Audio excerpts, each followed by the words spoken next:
আল্লাহ পাক রব্বুল আলামিন ইরশাদ করেন, ইন্নামা ইউরিদুল্লাহু লিইয়ুযহিবা আনকুমুর রিজসা আহলাল বাইতি তাহহিরুকুম তাতহীরা।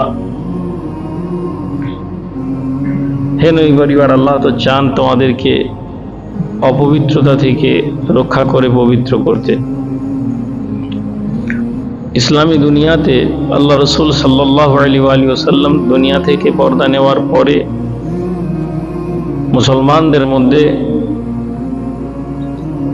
একটি দ্বন্দ্ব শুরু হয় খেলাফতি নিয়ে। আমিরুল মুমিনিন সাইয়েদনা আবু বকর সিদ্দিক রাদিয়াল্লাহু তাআলা আনহুর খেলাফতি হওয়ার সময় তার পূর্বে আনসার এবং মুহাজির, মদিনার লোকেরা এবং মক্কার লোকেদের মধ্যে প্রথম দ্বন্দ্ব শুরু হয় যে কে আল্লাহ রসুলের পরে মুসলমানদের খলিফা হবে। এরপরে আল্লাহ রসুল সাল্লাল্লাহু আলাইহি ওয়াসাল্লাম একটি হাদিস, আবু বকর সিদ্দিক উভয় পক্ষ তলোয়ার তুলে নিয়েছিল।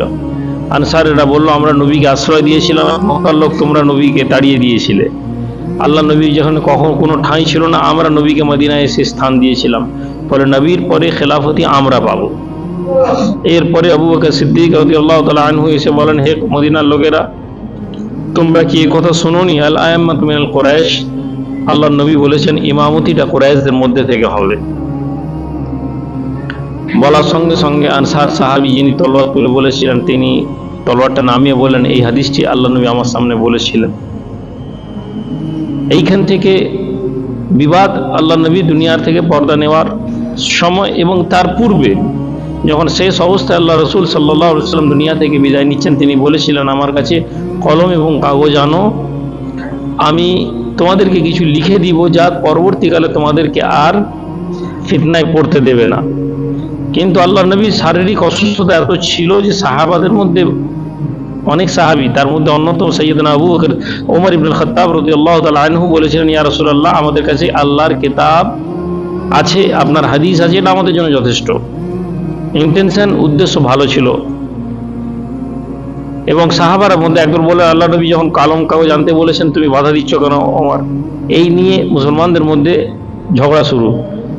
এত ঝগড়া হয় যে আল্লাহ নবী বিরক্ত হয়ে বলেন, তোমরা এখান থেকে রুম থেকে বেরিয়ে যাও, সবাইকে বার করে দেওয়া হয়।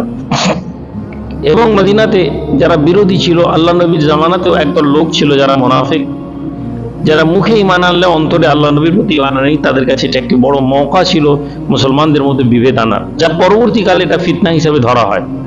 আজকের দিনও আমাদের মধ্যে শিয়া মতবাদের লোক যারা আছে, তারা দেখবেন কথা বলে যে আল্লাহ কোরআনে বলেছেন, ওয়া মা ইয়ানতিকু আনিল হাওয়া, নবী নিজের ইচ্ছাতে, নিজের প্রবৃত্তির বশে কোনো কথা বলেন না, যেটা আল্লাহ পাক যা বলেন সেটা আল্লাহর পক্ষ থেকে বলা হয়। তাহলে ওমর আল্লাহর নবীর কথাকে অস্বীকার করলো, ওমর মুসলমান, নাউজুবিল্লাহ। তারা এইভাবে ফিতনার জড়িয়ে দেয়। আমি ওদিকে যাচ্ছি না। উদ্দেশ্য হচ্ছে যে আল্লাহ নবী দুনিয়া থেকে বিদায় নেওয়ার সময় থেকে নিয়ে একটি ফিতনা মুসলমানদের মধ্যে শুরু হয়।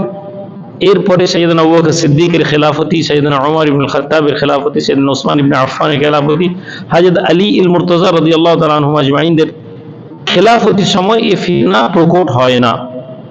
কিন্তু সাইয়েদনা উসমান ইবনে আফফান যখন শহীদ হয়ে যান, এরপরে হযরত মুআবিয়া, যাকে আল্লাহ নবীর কাতিব ওহী ছিলেন, ওহী লিখতেন, উচ্চ পর্যায়ের সাহাবী ছিলেন তিনি, এই মুআবিয়া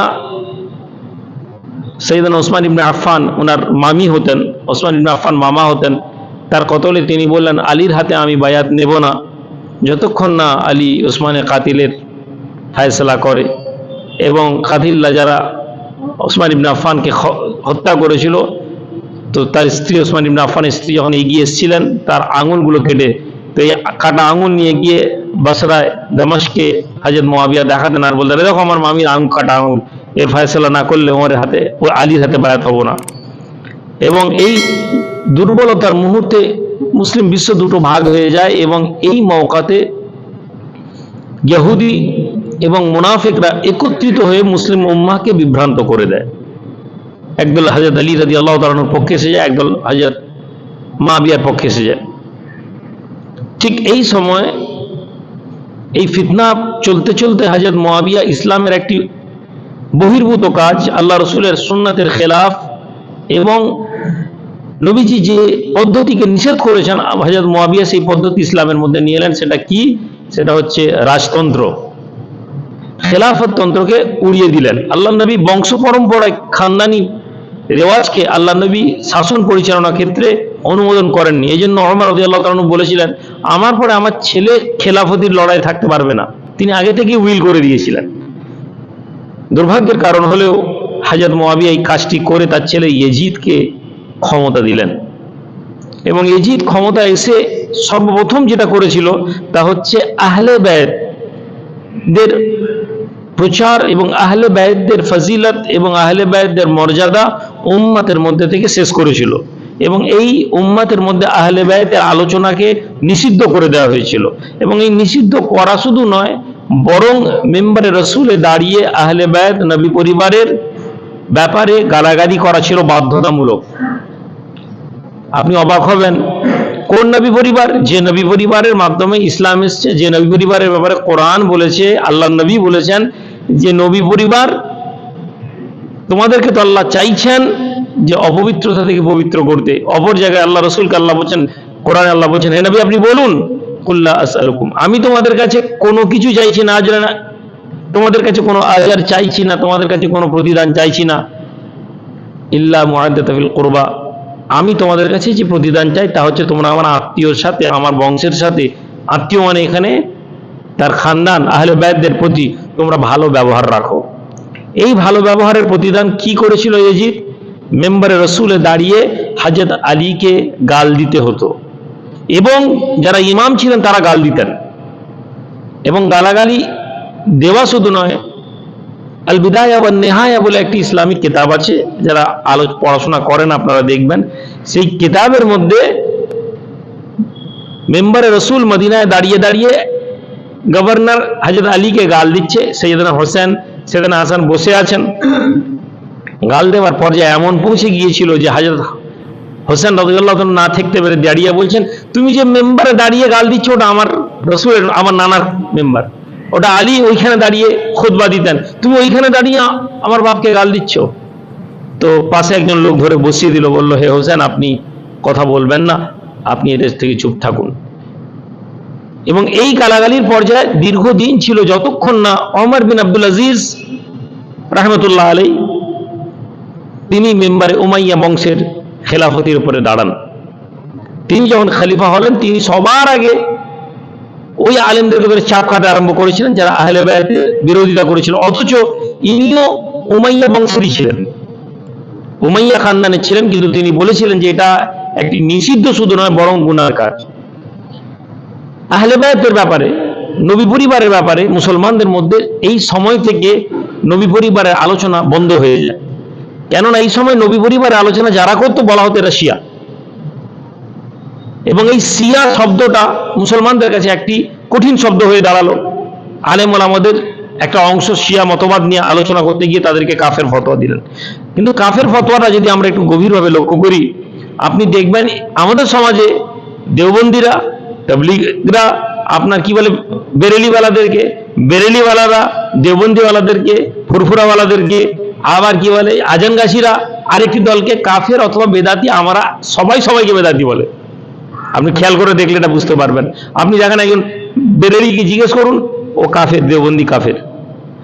কাফের বলাতে যেহেতু সুন্নি ঘরানার আমরা, সুতরাং আমরা একে অপরকে কাফের বললে গায়ে লাগছে না। কিন্তু যেহেতু শিয়া আরেকটি মতবাদ, আমরা যদি ওকে কাফের বলে দিই, না না শিয়াদের কথা শোনা যাবে না, কাফের। সম্মানিত হাজিরিন, তারিখ ইসলাম আমরা যদি না জানি আমাদের সমস্যা কি হবে? আমরা ইসলাম সম্পর্কে আমরা জানতে পারবো না। উমাইয়া পিরিয়ডে ফজিলত এবং ইমানের আকীদাকে সরিয়ে দিয়ে ফজিলতের আমলের ফজিলত বর্ণনা করা শুরু করলো। মানুষদেরকে বলা হলো নামাজ পড়ো, রোজা রাখো, হজ করো, এটাই ইসলাম। অথচ বুনিয়াদি ইসলাম কি ছিল? আমি একটি হাদিস আপনাদেরকে শোনাই। আহমদ ইবনে হাম্বল রাহমাতুল্লাহ আলাইহির জামানায় একজন লোক এলো এবং সে এসে বলতে লাগলো, একজন ব্যক্তি এসে বললেন যে কুন্না ইনদা আহমদ বিন হাম্বল ফাকাল লাহু রাজুলুন, আমরা একদিন আহমদ ইবনে হাম্বলের কাছে বসেছিলাম এবং এখানে একজন লোক এসে বলল, ইয়া আবা আব্দুল্লাহ, ইমাম আহমদ ইবনে হাম্বল হচ্ছেন 4 ইমামের এক ইমাম, আপনারা জানেন। ইমাম আবু হানিফা, ইমাম শাফিঈ, ইমাম মালিকি, ইমাম হাম্বল।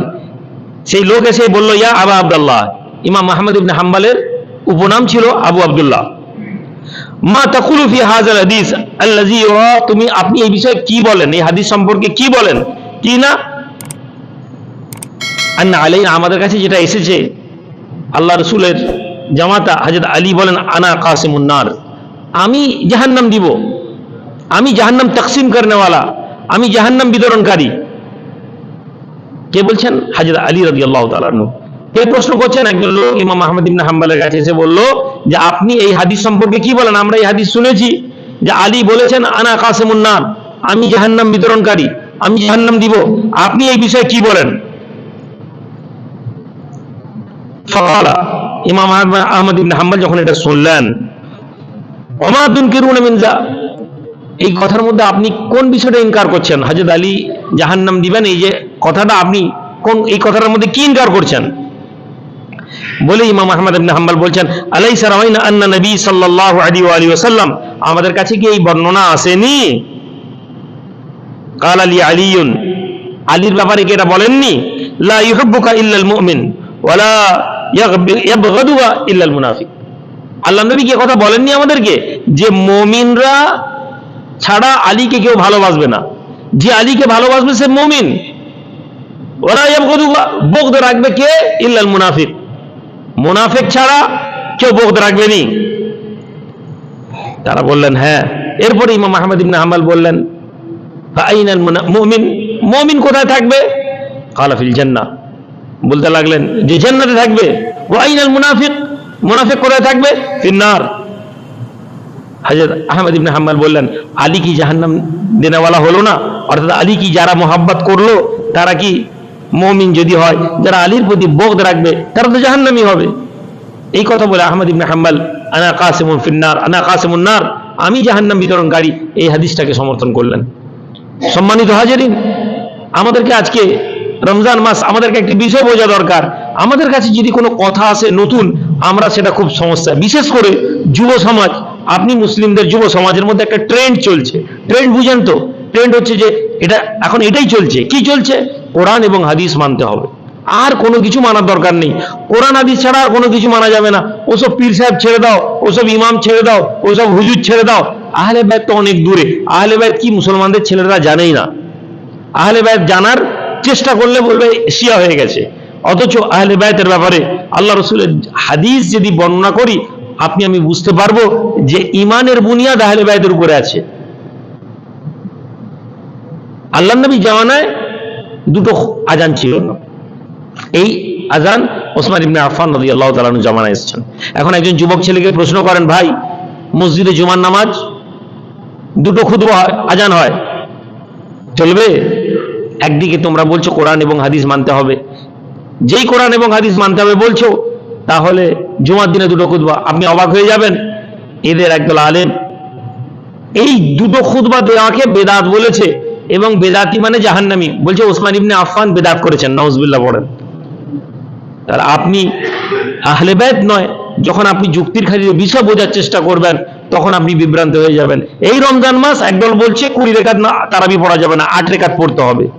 সর্বপ্রথম তারাবির নামাজ যদি কেউ নাও পড়ে নেয়, সে গুনাহগার হবে না। তারাবির নামাজ একটি উত্তম আমলের মধ্যে আমল, কিন্তু কেউ যদি না পড়ে নেয় সে গুনাহগার হবে না। হাত্তাকে সাহাবাদের জামানায় আবু বকর সিদ্দিক রাদিয়াল্লাহু তাআলা আনহু জামানায় তারাবির নামাজ সম্মিলিতভাবে ছিল না। আপনারা জানেন, আল্লাহ নবী তারাবির নামাজ রাতের বেলা এসে পড়লেন, মধ্যরাতে, গভীর রাতে। সাহাবারা এসে দাঁড়িয়ে গেলেন নবীজির পিছনে। দ্বিতীয় দিন আবার এলেন, লোক বেড়ে গেল মসজিদে। তৃতীয় দিন রাসূলুল্লাহ ঘর থেকে বেরোলেন না, অথবা তৃতীয় দিন পরের দিন উনি বেরোলেন না। এমন লোক ভরে গেল মসজিদে। তিনি কিছুক্ষণ পরে যখন ভোরের দিকে বেরোলেন আর বললেন, আমি ভয় পাচ্ছি যে তোমাদের উপর এটা ফরজ করে দেওয়া হবে। এরপরে আল্লাহ রসুল আর কোনোদিন মসজিদে তার হায়াতে জিন্দেগিতে তারাবি পড়েননি, এবং সাহাবারাও কেউ পড়েননি। তাহলে আমাদের কাছে একটা বিষয় পরিষ্কার, যারা কোরআন এবং হাদিসকে মানদণ্ড করেন, যারা বলেন কোরআন হাদিস ছাড়া কিছু মানা যাবে না, আপনি বলুন তাহলে আপনি পড়ছেন কেন? কিন্তু সাইয়েদানা আল্লাহ নবী বলেছেন যে আমার সুন্নাত, সুন্নতে খোলাফা রাশেদিন ও মাহদি, আমার পরে আমার খলিফারা যেটা করবে সেটাও ইসলামের অংশ। সুবহানাল্লাহ পড়ি। এই জন্য ওসমান ইবনে আফফানের দুটো আজান সাহাবারা কেউ ইনকার করেননি, সাহাবারা কেউ প্রতিবাদ করেননি। আপনার মনে হয় ওমর ইবনুল খাত্তাব একটা জামা পরেছিলেন বাইতুল মালের কাপড়ের, বাড়তি কাপড় কোথায় পেল ওমর?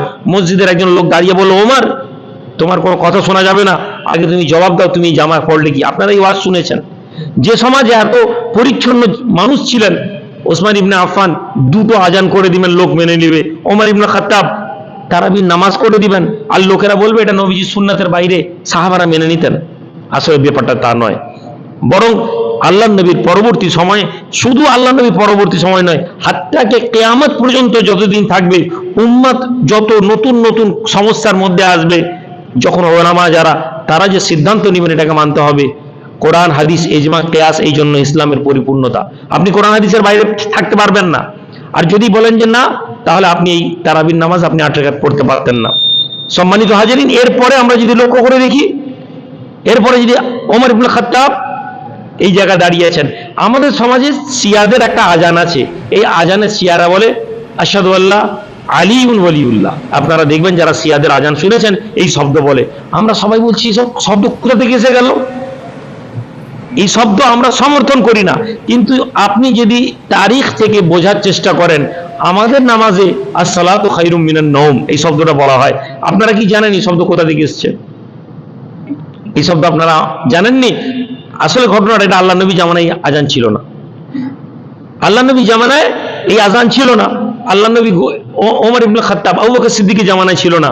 ওমর ইবনে খাত্তাব ঘুমাচ্ছিলেন, এমন সময় একজন লোক এসে, খাদিম এসে ওমরকে আওয়াজ দিচ্ছে, আমিরুল মুমিনিন ওঠেন, আমিরুল মুমিনিন ওঠেন।